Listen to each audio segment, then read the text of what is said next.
नमस्ते दर्शकबिन, कोशी अनलाइनको प्रस्तुति लेट्स टकको अर्को भागमा क्यामेराम्यान विज्ञान मगरको साथमा स्वागत गर्न चाहन्छु। म कार्यक्रम प्रस्तुता सबिन घिमिरे।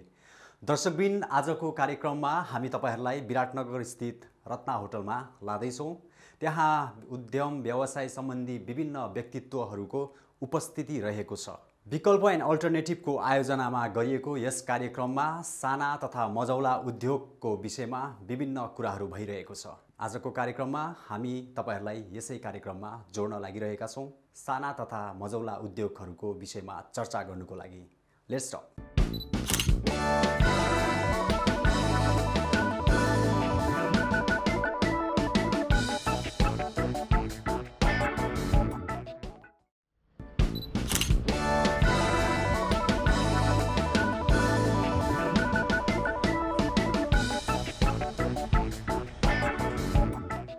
आज यो एकदमै हामीले समयमा सुरु गरेर समयमा अन्त्य गर्ने उद्देश्यका साथमा यो कार्यक्रम सञ्चालन गरिरहेका छौँ।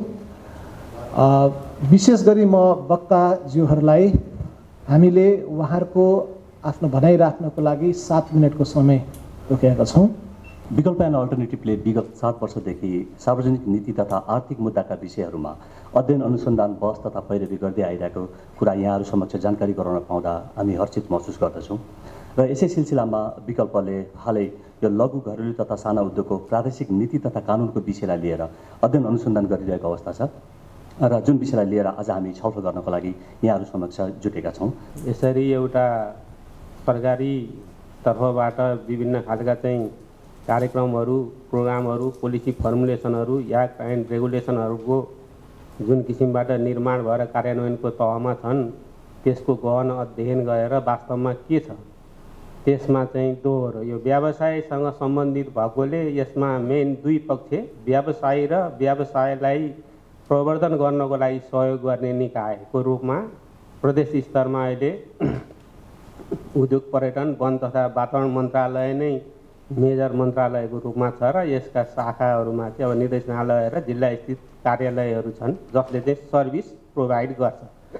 भनेपछि उद्योगी र सर्भिस प्रोभाइडर सरकारी तर्फबाट सरकारको तर्फबाट के कस्ता सेवाहरू दिनुपर्ने थियो र व्यवसायीको तर्फबाट के कस्ता नियमहरू त्यसै गरी ऐनसँग सम्बन्धित र व्यवसाय गर्नको लागि गर्नुपर्ने कानुनी प्रावधानहरू पुरा गर्ने कर्तव्य व्यवसायीको तर्फबाट हुन्छ भने त्यो व्यवसायबाट नेसनल जिडिपीमा कसरी चाहिँ रोल प्ले हुन्छ र नेसनल जिडिपीमा उहाँहरूको योगदान के हुन्छ भन्ने कुराहरू चाहिँ सरकारले दिने सहयोग, अनुदान, त्यसै गरेर टेक्नोलोजी, त्यसै गरी टेक्नोलोजी ट्रान्सफरमा अनुदान, यस्ता कुराहरू चाहिँ सरकारले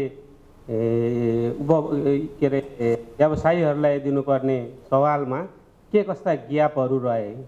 जसरी हामीले चाहिँ अब विभिन्न देशहरूमा डिजिटल वर्ल्डका कुराहरू गरिएको छ भने व्यवसायमा चाहिँ एउटा डिजिटल सिस्टमबाट चाहिँ कसरी एक द्वार प्रणाली अथवा सिंगल पोइन्टबाट चाहिँ सर्भिस दिन सकिन्छ, इन्टिग्रेटेड सर्भिस दिन सकिन्छ भन्ने कुराहरूलाई पनि यस पुस्तकको रिसर्चको चाहिँ निचोडमा चाहिँ त्यो पनि पाएको छु र जुन चाहिँ एकदमै अनिवार्य पनि छ र मन्त्रालयको तर्फबाट भन्नुपर्दाखेरि सिंगल डोर सिस्टम अथवा सिंगल पोइन्ट सिस्टमबाट चाहिँ सेवा प्रवाह गर्ने जसमा चाहिँ लोकल लेभल, स्टेट लेभल र सेन्ट्रल लेभलको चाहिँ कर्मचारीहरूको चाहिँ आधिकारिक रूपमा एउटै अर्गनाइजेसनमा रहेर एउटै स्थानबाट चाहिँ व्यवसायीहरूलाई रजिस्ट्रेसनदेखि लिएर एक्जिटसम्मको अपरेसनदेखि एक्जिटसम्मको चाहिँ स्टेजहरूलाई चाहिँ एउटै पोइन्टबाट चाहिँ सेवा दिनुपर्छ र त्यसको तथ्याङ्कहरूलाई चाहिँ विस्तृत रूपमा एनालाइसिस गरेर हेर्न सकिने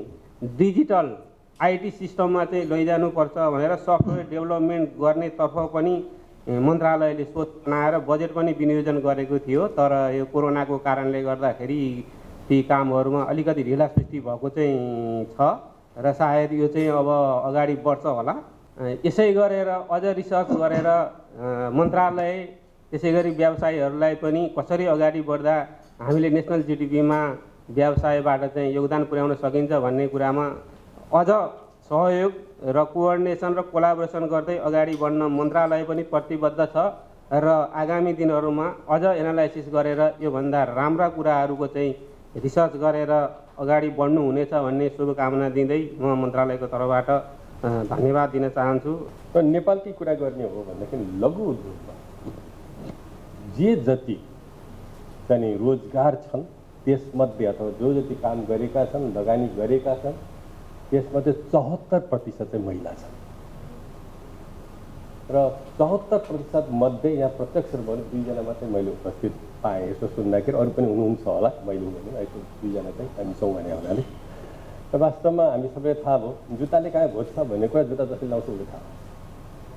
अलिकति उहाँहरूको चाहिँ होइन प्रतिनिधित्व ज्यादा भएर उहाँहरूसित हामीलाई ओपिनियन चाहिँ सेयर गर्न पायौँ भने वास्तविक समस्या के हुन्छ। नेपालको चाहिँ नि उद्योगको इतिहास हेर्ने हो भनेदेखि एकदम प्रारम्भिक अवस्थादेखि नै यो साना उद्योगहरू, कुटीर उद्योगहरू चाहिँ सञ्चालनमा छन्। जबकि हामी आधुनिक उद्योगमा चाहिँ ईस्वीसन 1946 विराटनगर जुट मिलको स्थापनादेखि प्रवेश गरेका हौँ भने अर्कोतर्फ हेर्दाखेरि के देखिन्छ त भन्दाखेरि हामी साना उद्योग भनेर अलिकति अन्डर इस्टिमेट गर्ने गर्दछौँ। साना उद्योग, कुटीर उद्योग, घरेलु उद्योग, तर त्यसको इम्पोर्टेन्स हेर्नुहुन्छ, त्यसले पुर्याएको योगदान हेर्नुहुन्छ अर्थतन्त्रमा भनेदेखि सायद हामी धेरैलाई चाहिने त्यस हदको योगदान छ र भन्ने अचम्म पनि लाग्ला जस्तो लाग्छ मलाई चाहिँ। र त्यो सब हेर्दाखेरि जस्तो एउटा उदाहरणको लागि म केही तथ्याङ्क यहाँलाई प्रस्तुत गर्दछु। एकदम विकसित मुलुक भनेर भन्छ हामी युएसए, अमेरिका, जसको जिडिपीमा 50% कन्ट्रिब्युसन त यिनी साना उद्योगहरूको छ, यिनी घरेलु उद्योगहरूको छ। 50% जिडिपी द्याट कम्स फ्रम है यो जुन चाहिँ माइक्रो र स्मल इन्टरप्राइजेसहरू त्यसमा। युकेको हो भने त 47%, युके गभर्मेन्टले जे जति रेभेन्यू प्राप्त गर्छ त्यसको 47% चाहिँ यही क्षेत्रबाट, यही सेक्टरबाट प्राप्त गर्छ है। र के देखिन्छ, म सब धेरै तथ्याङ्कहरू म ल्याउन चाहन्न, तर के देखिन्छ भनेदेखि यसरी सम्पूर्ण चाहिँ नि अर्थतन्त्रलाई हेर्नुहोस् विश्वका कि जति चाहिँ नि त्यो डेभलपमेन्टमा अगाडि बढेका छन् ती मुलुकहरूमा जिडिपीमा यी साना घरेलु उद्योग, साना व्यवसायहरूको कन्ट्रिब्युसन ज्यादा छ। र जस्तो नेपालको कुरा गर्नुहुन्छ भनेदेखि अराउन्ड 22% मात्रै हो नेपालमा, अराउन्ड। बङ्गलादेशको हेर्नुहुन्छ भने अराउन्ड 20% मात्रै हो। इन्डियाको हेर्नुहुन्छ भने जिडिपीमा 35% हो। र इमर्जिङ इकोनोमिजहरू जुन छन् अहिलेसम्म विकासको चाहिँ उसमा एकदम तीव्र रूपमा अगाडि बढिरहेका ती इकोनोमी हेर्नुहुन्छ भनेदेखि 40% इन एभरेज सबैको छ। र अर्थात् जति जति विकसित हुँदै गएको छ त्यति अथवा अर्को उसमा भन्ने हो भनेदेखि जति साना उद्योग, घरेलु उद्योगको विकास भएको छ त्यति मुलुकहरू चाहिँ विकासको श्रेणीमा अगाडि बढ्दै गएको देखिन्छ। र त्यसैले मैले त्यसलाई कन्क्लुड गर्नुपर्दा म चाहिँ के भन्छु भनेदेखि higher the contribution of SMEs, यी साना उद्योगहरूको contribution, higher the contribution to GDP, greater the degree of development of the economy, त्यो देखिन्छ। 3 वर्षदेखि केन्द्रीय सरकारले महिला, घरेलु तथा साना उद्योगलाई टेवा पुर्याउने उद्देश्यले अनुदानको रकम केदेखि गएर यतिसम्म बिना धितो लगानी कर्जा दिने र त्यसपछिबाट चाहिँ केदेखि मासतिर गइसकेपछि धितो लिएर दिने भनेर चाहिँ केदेखि कानुन बनाएर पठायो।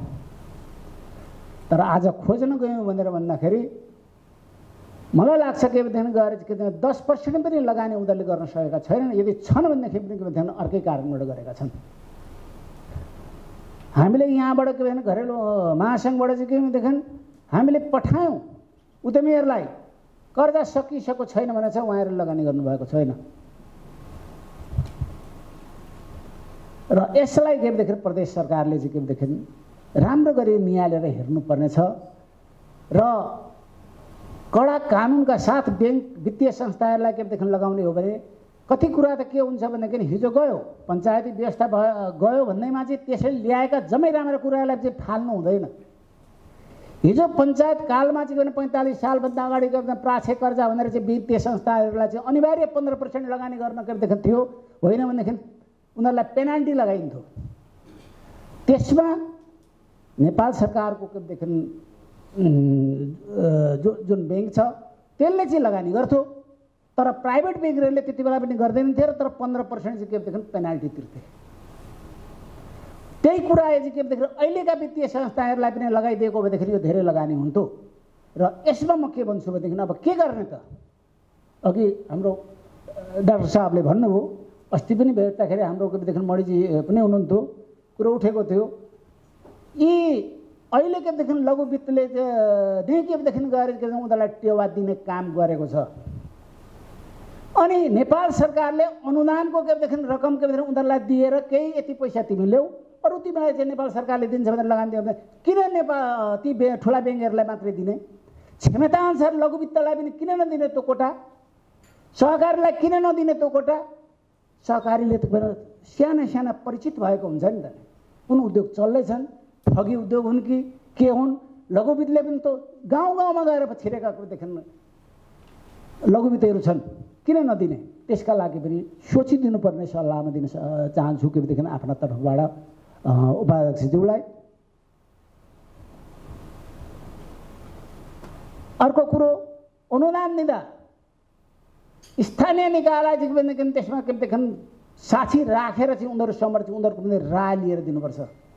होइन भनेदेखि अहिले के दुरुपयोग कसरी भइरहेको छ भनेर भन्दाखेरि पहुँच राजनैतिक पहुँचवाला, होइन भनेदेखि आर्थिक चलखेलका आधारमा मलाई यति पैसा अहिले धेरै छ, प्रदेश सरकारले लगाए अनुदान दिएका पैसामा चाहिँ के भनेदेखि जसले पैसा के भनेदेखि बाट पहुँच पुऱ्याए, जसले राजनीतिक पार्टीबाट चाहिँ पहुँच पुऱ्याए, उनीहरूले पाए, जो वास्तविक पीडित भएकालाई जसलाई दिनुपर्नेमा पाएका छैनन्, हामीले त्यो पनि हेरेका छौँ।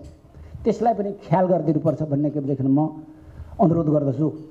मुख्य कुरा के हो भने हाम्रो देश मात्रै होइन, संसारभरि जहाँ पनि जनता अगाडि हुन्छ र सरकार पछाडि हुन्छ। सबभन्दा ढिलो बुझ्ने संस्थाको नाम चाहिँ सरकार हो। तपाईँहरूलाई थाहा छ कि लिप्टन ब्रदर्सहरूले आजभन्दा 250 वर्ष अघि दार्जिलिङमा गएर चिया खेती गर्दाखेरि सरकारले मद्दत गरे होइन। उनीहरूले जब स्थापित गरे, जब बजार बढ्यो, जब सरकारले थाहा पायो कि त्यहाँबाट मलाई कर ट्याक्स आउँछ, अनि बल्ल सरकार मैदानमा आयो। सरकार पनि एक नम्बरको धूर्त पनि आउँछ। अहिले यति बेला हाम्रो सबभन्दा ठुलो समस्या के हो भने हामी कम्पिटिटिभ छैनौँ। हाम्रो उत्पादकत्व बहुतै कम छ। विराटनगरलाई हामी औद्योगिक नगरी भन्छौँ, हुन त सिङ्गो देशको चाहिने 6% पनि गार्हस्थ्य उत्पादनमा योगदान औद्योगिक क्षेत्रको छैन। तर उद्योगपति हुनु र उद्यमी हुनुमा फरक छ। यहाँ क्विकरका साथीहरूले अलि अघि परिचय दिनुभयो, उहाँहरू चाहिँ इन्टरप्रेन्योर हो। त्यसकारण हाम्रो मान्छेहरूलाई उद्यमी कसरी बनाउने पहिलो चुनौती यो छ। अब सरकारले बनाइदियोस् भन्यो भने सरकारले बनाउँदैन। सरकारले G2G व्यवहार गर्छ, कुन चाहिँ सरकारलाई चिठी लेख्छ, कसले के दिन्छ, त्यसबाट पार लाग्दैन। तपाईँ हामी आफै नै उद्यमी बन्नुपर्छ।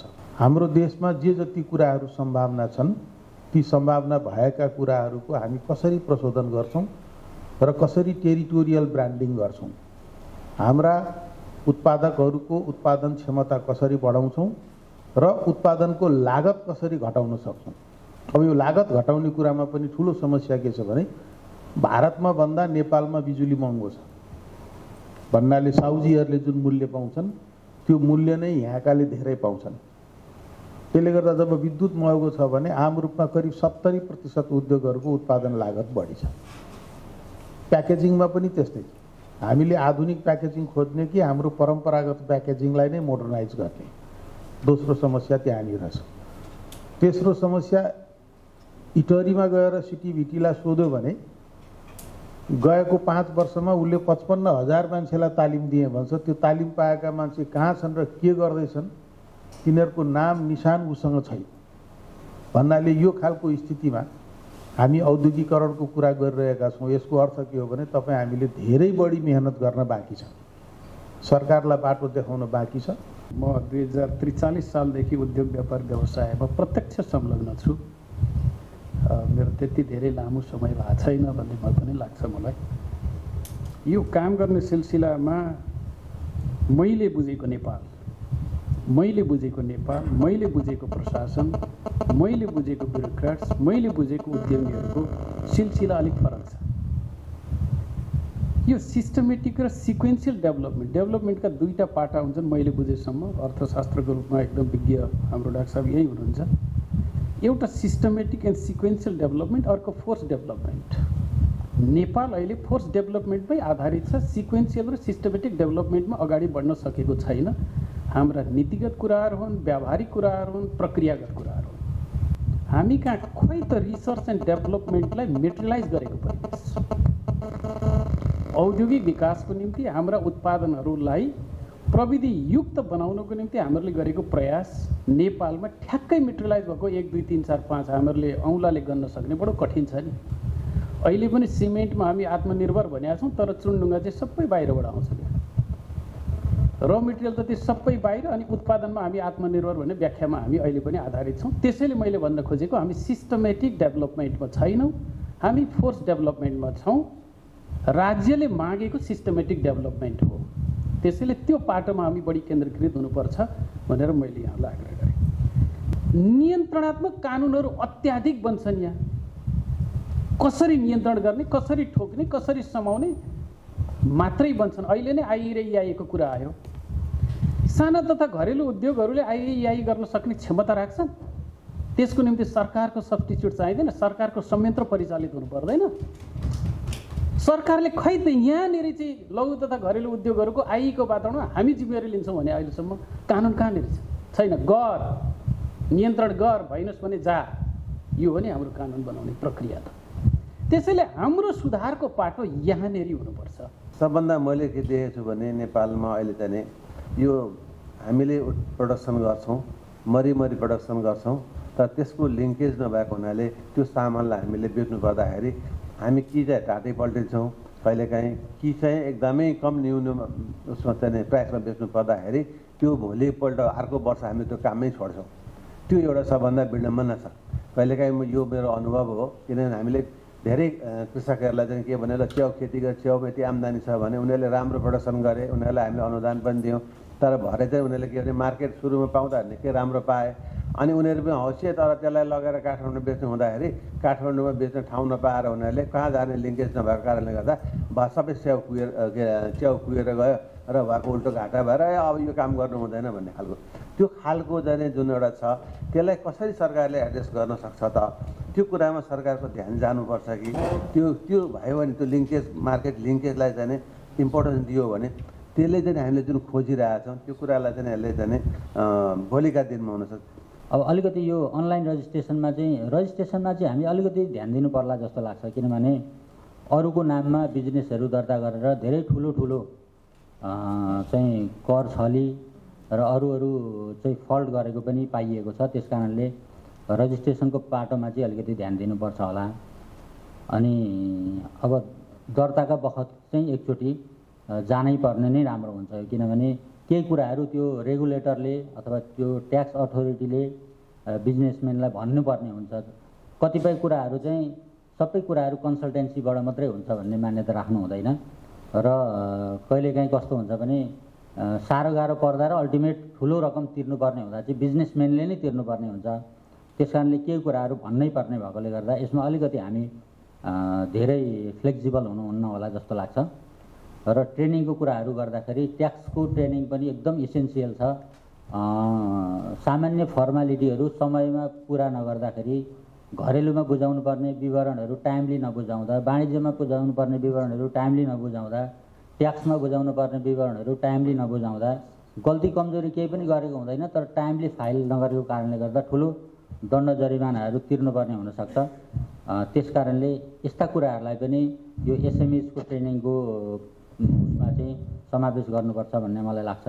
होइन, यो जुन उहाँहरूले रिसर्च पेपर गर्नुभयो यो चाहिँ एकदमै मलाई चाहिँ राम्रो लाग्यो। यस्तो रिजल्ट ओरिएन्टेड काममा चाहिँ हामीले डिस्कस गर्न पाउनु पनि ठिकै छ। यद्यपि यो भोल्युम 1 हो र यसमा अझै पनि परिमार्जनका कुराहरू छन्। र अर्को कुरा चाहिँ मलाई यो लघु र साना उद्यमीहरूलाई चाहिँ एउटा गभर्मेन्टको चाहिँ धेरै कुराहरू सुनियो। एउटा प्रोटेक्टिभ एरिया भनेर नै जानुपर्ने देखियो क्या। अब चाहिँ त्यो नगरिकन नियमहरू पोलिसीहरू एकदमै राम्रो छ, एक्सेस छैन भने चाहिँ त्यसलाई चाहिँ एउटा संरक्षित क्षेत्र भनेर गभर्मेन्टले अब प्रायोरिटी नदिने हो भने चाहिँ गाह्रो छ क्या। किनभने हामी सबैलाई थाहा छ तर भइरहेको छैन भनेपछि अब के गरे भन्दाखेरि वाट नेक्स्ट भन्दा चाहिँ अब एज अ प्रोटेक्टिभ एरिया संरक्षित अथवा आरक्षण कोटा गर्नको लागि चाहिँ हामीले ढिलो भइसक्यो गर्नलाई, त्यो सरकारको लागि चाहिँ मैले एउटा रिकमेन्ड गरेँ। त्यसमा चाहिँ मिनिस्ट्री नै त्योसँग सम्बन्धित मात्रै हुन्छ कि अब अहिले हेर्नु हाम्रो प्रदेशमा उद्योग, पर्यटन, वन, वातावरण छ। उद्योग त भन्नुहुन्छ भने सरहरूले पनि रियलाइज गर्नुभएको छ एकदम डोमिनेट, उद्योगको कुरै हुँदैन त्यहाँ। हेर्नु न, उद्योग, पर्यटन, वन, वातावरण छ नि, वन वातावरणले नै त्यसलाई डोमिनेट गरेको र हाम्रो सरहरू कति इन्ट्रेक्सन हुन्छ नि सर, त्यस्तो छ नि त। हामी त्यस्तैबाट चाहिँ अहिले गुज्रेको छौँ। त्यसकारण चाहिँ फोकस मन्त्रालय हुनु पर्यो। उद्योग भन्दा पनि हामी टाटा, बिर्ला, गोल्छा, चौधरी मात्रै सम्झिन्छौँ होइन, लघु र घरेलु सम्झिँदैनौँ। त्यसकारण त्यो विशेष मन्त्रालय नै बनाउनुपर्छ कि जस्तो पनि लाग्यो क्या। अहिलेको समस्या आएको छ के भन्नुहुन्छ भने, अनि यहाँ बोलियो, यहाँ प्रतिवेदनमा आयो लघु उद्यमीलाई छुट छ, महिला उद्यमीलाई छुट छ, सबै कुरा छुट छ। घरेलु कार्यालयले यो ऐन जारी भएको भोलिपल्टदेखि 4000 लिन थालिसक्यो, 2000 लिन थालिसक्यो उसले दर्ताको। कहाँ छ छुट? प्रतिवेदनमा त्यसै आएर हुन्छ? स्थानीय सरकारले दर्ता गर्ने भन्छ। स्थानीय सरकारलाई यो ऐनको दफा 61 मा लेखिएको छ, यो ऐनमा चाहिँ यसको लागि लघु उद्यमको हकमा स्थानीय सरकारले आफ्नो कार्यविधि बनाएर जारी गर्नेछ भनेको छ। स्थानीय सरकारलाई कार्यविधि बनाउन कसले अराउने? अहिले गयो भने लघु उद्यम भनेको वास्तवमा स्थानीय सरकारलाई त्यो एक किसिमको एलर्जी हो, वर्षको उसले त्यसलाई चाहिँ हटाउन पाए हुन्थ्यो भन्छ। यो हामीसँग उदाहरण के हो भने लघु उद्यमको लागि आएको यो मेटपा कार्यक्रम अहिले जुन छ कार्यान्वयनको पक्षमा म दुईटा कुरा बताउँछु। विराटनगर महानगरपालिकाको यहाँ प्रतिनिधित्व छ, आरोप मेरो गलत हो भने म अहिले माफी मागुला सर। यो के हो भने लघु उद्यम भन्ने चिज चाहिँ स्थानीय सरकारलाई सशर्त अनुदान अन्तर्गत कार्यक्रम आयो, यो हाम्रा लागि योग्य छैन भन्नुभयो, उहाँहरूले त्यसलाई हेर्नु भएन। 25 लाख रुपियाँ चलाउने हो स्थानीय सरकारले, यही हो कुरा यथार्थ। वास्तवमा चाहिँ यो साना घरेलु भन्ने बित्तिकै यो कुनै पनि निकायले चाहिँ एउटा कुरा चाहिँ मैले पनि खड्केको, म पहिले हाम्रो नरेन्द्र दाई हुनुहुन्छ अध्यक्ष हुँदा म महासचिव भएर घरेलु महासङ्घ हामी विभिन्न उसमा गयो, सरकारी विभिन्न निकाय गयो, घरेलु भनेर अलिक नाक खुम्च्याउने नै काम हुन्छ क्या, सानो उचित त रहेछ शान्तिले उद्योग भन्ने खालको हिसाबले काम हुन्छ। म सबै आजको यसै फोरमबाट म सबैलाई के विनम्रपूर्वक आग्रह गर्दछु भने अहिले भेषराज के अरे डाक्टर प्रसाद सरले भने जस्तै यता योजना आयोगका चाहिँ उपाध्यक्षज्यूले भने जस्तै साना चाहिँ नै ठुला हुन् अथवा त्यो ठुलो कन्ट्रिब्युसन छ भन्ने कुरा छ, त्यसलाई चाहिँ आजकै फोरमबाट आजकै मितिबाट व्यवहारमा लागू गरिदिनु हुन म सम्पूर्ण सरकारवालाहरूसँग हार्दिक अनुरोध गर्दछु। र यो अब मैले चाहिँ केही 2-3वटा बुदाहरू सुझावहरूको रूपमा मात्र राखेको छु।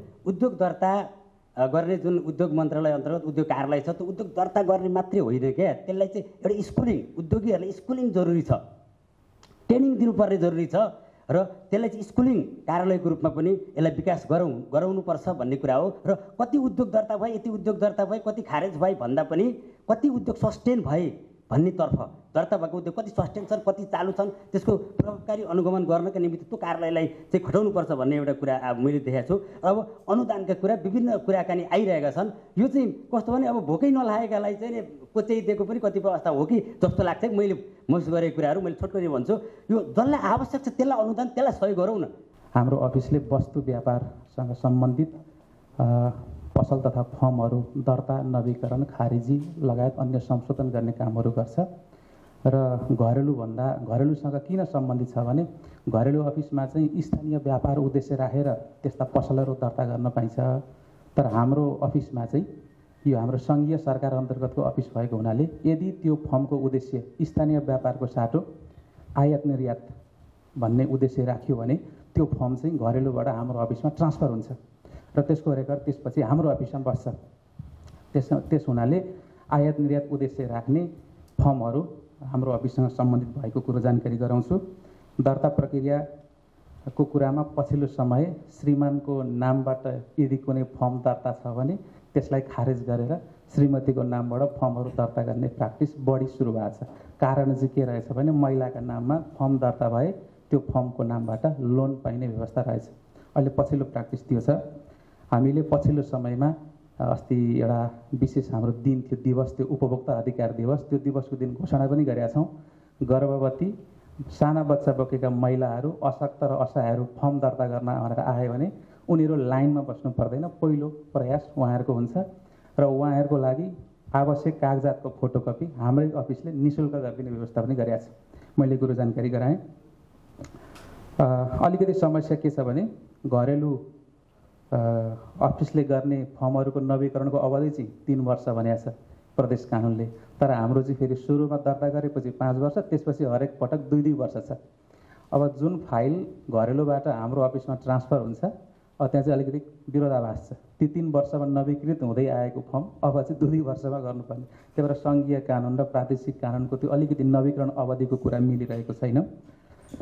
त्यसपछि महिला, दलित र विपन्न वर्ग फर्म दर्ता गर्न भनेर आयो भने लाग्ने दस्तुरमा 50% छुटको व्यवस्था हाम्रो यो प्राइभेट फर्म रजिस्ट्रेसन ऐन 14 र नियावली 34ले व्यवस्था गरेका छ। विकासोन्मुख राष्ट्रहरूको आर्थिक तथा औद्योगिक विकासको लागि साना तथा घरेलु उद्योगले महत्त्वपूर्ण भूमिका निर्वाह गरेको छ। त्यसैले यस अनुकूल नीति तर्जुमा आजको आवश्यकता हो। सरकारको तर्फबाट विगतका दिनहरूमा राम्रा नीतिहरू आए तापनि यो कागजमा मात्रै सीमित भएको पाइन्छ। अर्थात् यसको कार्यान्वयन भने फित्तलो रहेको छ, जसको कारणले अपेक्षा गरे अनुसारको यस क्षेत्रमा सुधार आउन सकेको छैन। सङ्घीय र प्रदेश सरकारले मिलेर व्यवसाय गर्ने वातावरणमा सुधार ल्याए पनि यसमा अझ थप काम गर्न आवश्यक छ। लघु उद्योगले विश्व बजारमा प्रतिस्पर्धा गरेर यसको आफ्नै आविष्कार तथा उत्पादनहरूमा जोड दिन पनि आजको आवश्यकता रहेको छ। दर्शकबिन लेट्स टकमा अन्य विषयहरूको बारेमा चर्चा गर्ने नै छौँ। कोशी अनलाइन हेर्दै गर्नुहोला। तपाईको दिन शुभ रहोस्। नमस्कार।